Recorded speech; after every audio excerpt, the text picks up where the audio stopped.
प्रिय भक्तों, जो भी भक्त सूर्य पुत्र भगवान शनिदेव जी के इस मंत्र का जाप करता या सुनता भी है, उसका बुरे से बुरा समय भी अच्छे समय में बदल जाता है। फिर चाहे वह शनि की ढैया हो या साढ़े साती हो, सभी का प्रभाव शनिदेव जी बहुत कम कर देते हैं। क्योंकि जिस व्यक्ति की कुंडली में शनिदेव की ढैया या साढ़े साती का प्रभाव चल रहा होता है, वह व्यक्ति चारों तरफ से समस्याओं से घिर जाता है और धन की कमी हो जाती है। अनावश्यक भागदौड़ बनी रहती है, कर्ज का बोझ बढ़ने लगता है और घर में कलेश बढ़ने लगती है। धंधा व्यवसाय भी चौपट हो जाता है। कोर्ट कचहरी के मामले प्रारंभ होने लगते हैं।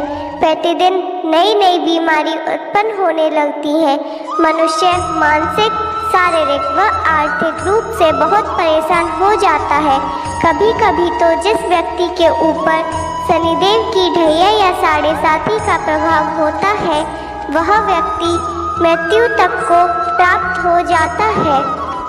यदि आप भविष्य में इन सभी से बचना चाहते हैं तो प्रत्येक शनिवार को शनिदेव जी के इस मंत्र का जाप अवश्य करना चाहिए।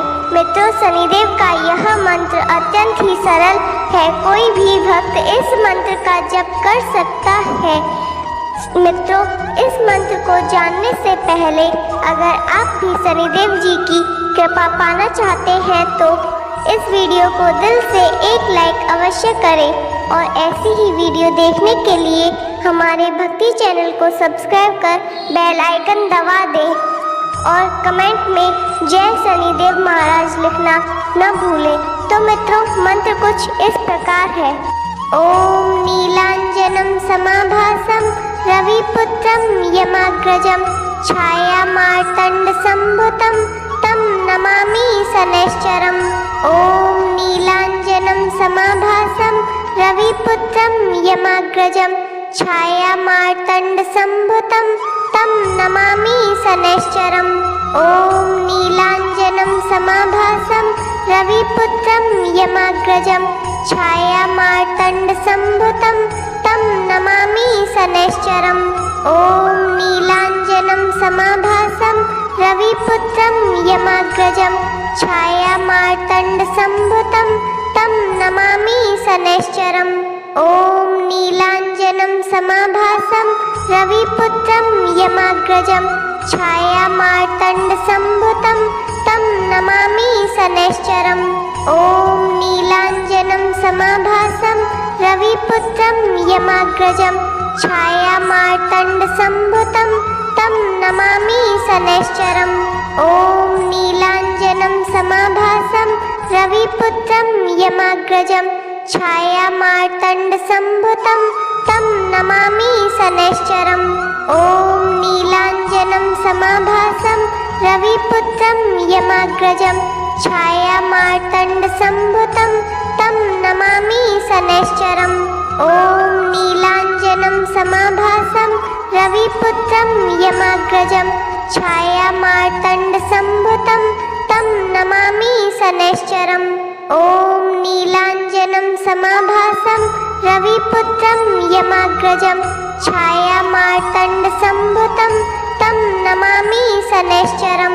ओम नीलांजनम समाभासम रविपुत्रम यमाग्रजम छाया मार्तंड संभुतम तम नमामि शनैश्चरम। ओम नीलांजनम समाभासम रविपुत्रम यमाग्रजम छाया मार्तंड संभुतम तम नमामि शनैश्चरम। ओम नीलांजनम समाभासम रविपुत्रम यमाग्रजम छाया मार्तंड संभुतम तम नमामि शनैश्चरम। ओम नीलांजनम समाभासम रविपुत्रम यमाग्रजम छाया मार्तंड संभुतम तम नमामि शनैश्चरम। ओम नीलांजनम समाभासम रविपुत्रम यमाग्रजम छाया मार्तंड संभुतम तम नमामि शनैश्चरम। ओम नीलांजनम समाभासम रविपुत्रम यमाग्रजम छाया मार्तंड संभुतम तम नमामि शनैश्चरम्। ॐ नीलाञ्जनं समाभासं रविपुत्रं यमाग्रजं छायामार्तण्डसम्भुतं तं नमामि शनैश्चरम्। ॐ नीलाञ्जनं समाभासं रविपुत्रं यमाग्रजं छायामार्तण्डसम्भुतं तं नमामि शनैश्चरम्। ॐ नीलाञ्जनं समाभासं रविपुत्रं यमाग्रजं छायामार्तण्डसम्भुतं तं नमामि शनैश्चरम्। ॐ नीलाञ्जनं समाभासं रविपुत्रं यमाग्रजं छायामार्तण्डसम्भुतं तं नमामि शनैश्चरम्। ॐ नीलाञ्जनं समाभासं रविपुत्रं यमाग्रजं छायामार्तण्डसम्भुतं तं नमामि शनैश्चरम्। ॐ नीलाञ्जनं समाभासं रविपुत्रं यमाग्रजं छायामार्तण्डसम्भुतं तं नमामि शनैश्चरम्। ॐ नीलाञ्जनं समाभासं रविपुत्रं यमाग्रजं छायामार्तण्डसम्भुतं तं नमामि शनैश्चरम्। ॐ नीलाञ्जनं समाभासं रविपुत्रं यमाग्रजं छायामार्तण्डसम्भुतं तं नमामि शनैश्चरम्। ॐ नीलाञ्जनं समाभासं रविपुत्रं यमाग्रजं छायामार्तण्डसम्भुतं तं नमामि शनैश्चरम्। ॐ नीलाञ्जनं समाभासं रविपुत्रं यमाग्रजं छायामार्तण्डसम्भुतं तं नमामि शनैश्चरम्। ॐ नीलाञ्जनं समाभासं रविपुत्रं यमाग्रजं छायामार्तण्डसम्भुतं तं नमामि शनैश्चरम्। ॐ नीलाञ्जनं समाभासं रविपुत्रं यमाग्रजं छायामार्तण्डसम्भुतं तं नमामि शनैश्चरम्।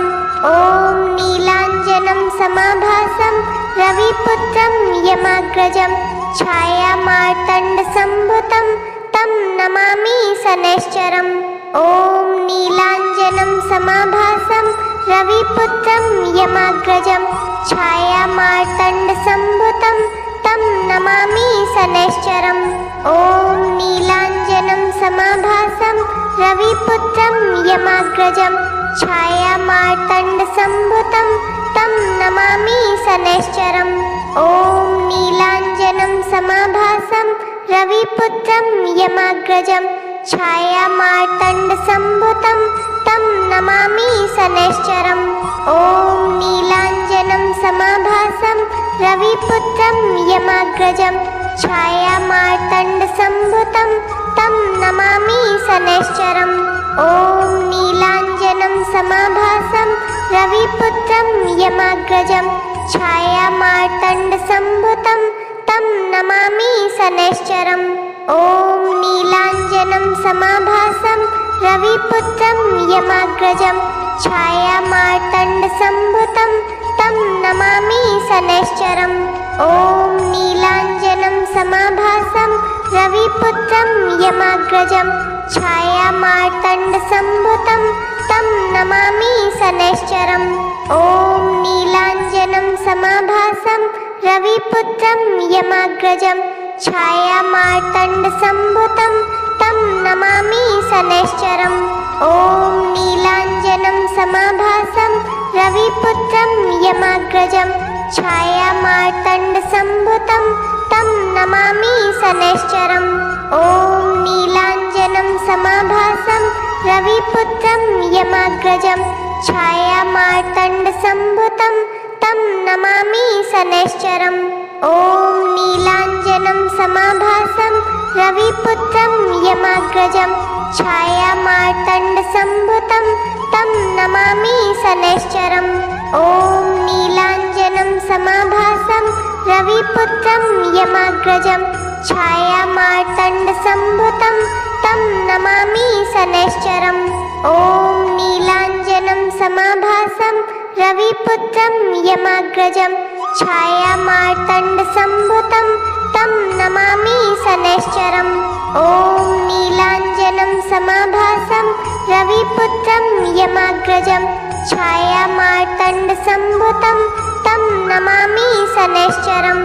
ॐ नीलाञ्जनं समाभासं रविपुत्रं यमाग्रजं छायामार्तण्डसम्भुतं तं नमामि शनैश्चरम्।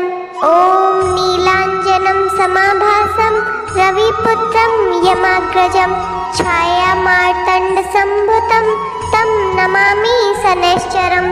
ॐ नीलाञ्जनं समाभासं रविपुत्रं यमाग्रजं छायामार्तण्डसम्भुतं तं नमामि शनैश्चरम्। ॐ नीलाञ्जनं समाभासं रविपुत्रं यमाग्रजं छायामार्तण्डसम्भुतं तं नमामि शनैश्चरम्।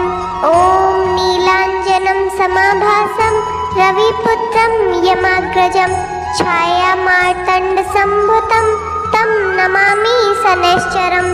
ॐ नीलाञ्जनं समाभासं रविपुत्रं यमाग्रजं छायामार्तण्डसम्भुतं तं नमामि शनैश्चरम्।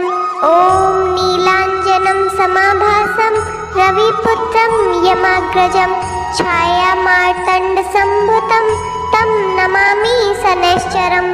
ॐ नीलाञ्जनं समाभासं रविपुत्रं यमाग्रजं छायामार्तण्डसम्भुतं तं नमामि शनैश्चरम्। ॐ नीलाञ्जनं समाभासं रविपुत्रं यमाग्रजं छायामार्तण्डसम्भुतं तं नमामि शनैश्चरम्। ॐ नीलाञ्जनं समाभासं रविपुत्रं यमाग्रजं छायामार्तण्डसम्भुतं तं नमामि शनैश्चरम्। ॐ नीलाञ्जनं समाभासं रविपुत्रं यमाग्रजं छायामार्तण्डसम्भुतं तं नमामि शनैश्चरम्। ॐ नीलाञ्जनं समाभासं रविपुत्रं यमाग्रजं छायामार्तण्डसम्भुतं तं नमामि शनैश्चरम्। ॐ नीलाञ्जनं समाभासं रविपुत्रं यमाग्रजं छायामार्तण्डसम्भुतं तं नमामि शनैश्चरम्।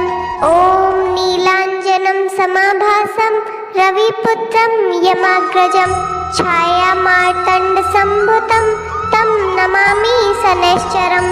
ॐ नीलाञ्जनं समाभासं रविपुत्रं यमाग्रजं छायामार्तण्डसम्भुतं तं नमामि शनैश्चरम्। ॐ नीलाञ्जनं समाभासं रविपुत्रं यमाग्रजं छायामार्तण्डसम्भुतं तं नमामि शनैश्चरम्। ॐ नीलाञ्जनं समाभासं रविपुत्रं यमाग्रजं छायामार्तण्डसम्भुतं तं नमामि शनैश्चरम्। ॐ नीलाञ्जनं समाभासं रविपुत्रं यमाग्रजं छायामार्तण्डसम्भुतं तं नमामि शनैश्चरम्। ॐ नीलाञ्जनं समाभासं रविपुत्रं यमाग्रजं छायामार्तण्डसम्भुतं तं नमामि शनैश्चरम्। ॐ नीलाञ्जनं समाभासं रविपुत्रं यमाग्रजं छायामार्तण्डसम्भुतं तं नमामि शनैश्चरम्। ॐ नीलाञ्जनं समाभासं रविपुत्रं यमाग्रजं छायामार्तण्डसम्भुतं तं नमामि शनैश्चरम्। ॐ नीलाञ्जनं समाभासं रविपुत्रं यमाग्रजं छायामार्तण्डसम्भुतं तं नमामि शनैश्चरम्। ॐ नीलाञ्जनं समाभासं रविपुत्रं यमाग्रजं छायामार्तण्डसम्भुतं तं नमामि शनैश्चरम्। ॐ नीलाञ्जनं समाभासं रविपुत्रं यमाग्रजं छायामार्तण्डसम्भुतं तं नमामि शनैश्चरम्। ॐ नीलाञ्जनं समाभासं रविपुत्रं यमाग्रजं छायामार्तण्डसम्भुतं तं नमामि शनैश्चरम्। ॐ नीलाञ्जनं समाभासं रविपुत्रं यमाग्रजं छायामार्तण्डसम्भुतं तं नमामि शनैश्चरम् ॐ नीलाञ्जनं समाभासं रविपुत्रं यमाग्रजं छायामार्तण्डसम्भुतं तं नमामि शनैश्चरम् ॐ नीलाञ्जनं समाभासं रविपुत्रं यमाग्रजं छायामार्तण्डसम्भुतं तं नमामि शनैश्चरम् ॐ नीलाञ्जनं समाभासं रविपुत्रं यमाग्रजं छायामार्तण्डसम्भुतं तं नमामि शनैश्चरम् ॐ नीलाञ्जनं समाभासं रविपुत्रं यमाग्रजं छायामार्तण्डसम्भुतं तं नमामि शनैश्चरम् ॐ नीलाञ्जनं समाभासं रविपुत्रं यमाग्रजं छायामार्तण्डसम्भुतं तं नमामि शनैश्चरम् ॐ नीलाञ्जनं समाभासं रविपुत्रं यमाग्रजं छायामार्तण्डसम्भुतं तं नमामि शनैश्चरम् ॐ नीलाञ्जनं समाभासं रविपुत्रं यमाग्रजं छायामार्तण्डसम्भुतं तं नमामि शनैश्चरम् ॐ नीलाञ्जनं समाभासं रविपुत्रं यमाग्रजं छायामार्तण्डसम्भुतं तं नमामि शनैश्चरम् ॐ नीलाञ्जनं समाभासं रविपुत्रं यमाग्रजं छायामार्तण्डसम्भुतं तं नमामि शनैश्चरम् ॐ नीलाञ्जनं समाभासं रविपुत्रं यमाग्रजं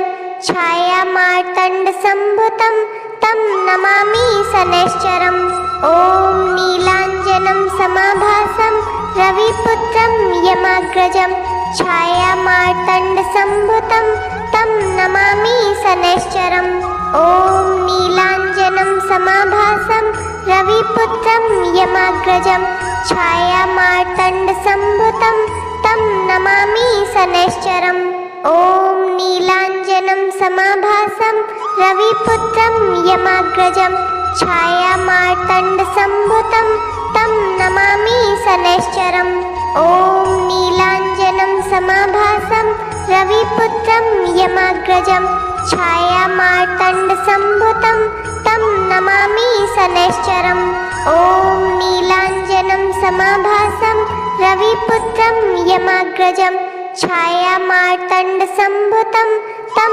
नमामि शनैश्चरम् ॐ नीलाञ्जनं समाभासं रविपुत्रं यमाग्रजं छायामार्तण्डसम्भुतं तं नमामि शनैश्चरम् ॐ नीलाञ्जनं समाभासं रविपुत्रं यमाग्रजं छायामार्तण्डसम्भुतं तं नमामि शनैश्चरम् ॐ नीलाञ्जनं समाभासं रविपुत्रं यमाग्रजं छायामार्तण्डसम्भुतं तं नमामि शनैश्चरम् ॐ नीलाञ्जनं समाभासं रविपुत्रं यमाग्रजं छायामार्तण्डसम्भुतं तं नमामि शनैश्चरम् ॐ नीलाञ्जनं समाभासं रविपुत्रं यमाग्रजं छायामार्तण्डसम्भुतं तं नमामि शनैश्चरम् ॐ नीलाञ्जनं समाभासं रविपुत्रं यमाग्रजं छायामार्तण्डसम्भुतं तं नमामि शनैश्चरम् ॐ नीलाञ्जनं समाभासं रविपुत्रं यमाग्रजं छायामार्तण्डसम्भुतं तं नमामि शनैश्चरम् ॐ नीलाञ्जनं समाभासं रविपुत्रं यमाग्रजं छायामार्तण्डसम्भुतं तं नमामि शनैश्चरम् ॐ नीलाञ्जनं समाभासं रविपुत्रं यमाग्रजं छायामार्तण्डसम्भुतं तं नमामि शनैश्चरम् ॐ नीलाञ्जनं समाभासं रविपुत्रं यमाग्रजं छायामार्तण्डसम्भुतं तं नमामि शनैश्चरम् ॐ नीलाञ्जनं समाभासं रविपुत्रं यमाग्रजं छायामार्तण्डसम्भुतं तं नमामि शनैश्चरम् ॐ नीलाञ्जनं समाभासं रविपुत्रं यमाग्रजं छायामार्तण्डसम्भुतं तं नमामि शनैश्चरम् ॐ नीलाञ्जनं समाभासं रविपुत्रं यमाग्रजं छायामार्तण्डसम्भुतं तं नमामि शनैश्चरम् ॐ नीलाञ्जनं समाभासं रविपुत्रं यमाग्रजं छायामार्तण्डसम्भुतं तं नमामि शनैश्चरम् ॐ नीलाञ्जनं समाभासं रविपुत्रं यमाग्रजं छायामार्तण्डसम्भुतं तं नमामि शनैश्चरम् ॐ नीलाञ्जनं समाभासं रविपुत्रं यमाग्रजं छायामार्तण्डसम्भुतं तं नमामि शनैश्चरम् ॐ नीलाञ्जनं समाभासं रविपुत्रं यमाग्रजं छायामार्तण्डसम्भुतं तं नमामि शनैश्चरम् ॐ नीलाञ्जनं समाभासं रविपुत्रं यमाग्रजं छायामार्तण्डसम्भुतं तं नमामि शनैश्चरम् ॐ नीलाञ्जनं समाभासं रविपुत्रं यमाग्रजं छायामार्तण्डसम्भुतं तं नमामि शनैश्चरम् ॐ नीलाञ्जनं समाभासं रविपुत्रं यमाग्रजं छायामार्तण्डसम्भुतं तं नमामि शनैश्चरम् ॐ नीलाञ्जनं समाभासं रविपुत्रं यमाग्रजं छायामार्तण्डसम्भुतं तं नमामि शनैश्चरम् ॐ नीलाञ्जनं समाभासं रविपुत्रं यमाग्रजं छायामार्तण्डसम्भुतं तं नमामि शनैश्चरम् ॐ नीलाञ्जनं समाभासं रविपुत्रं यमाग्रजं छायामार्तण्डसम्भुतं तं नमामि शनैश्चरम् ॐ नीलाञ्जनं समाभासं रविपुत्रं यमाग्रजं छायामार्तण्डसम्भुतं तं नमामि शनैश्चरम् ॐ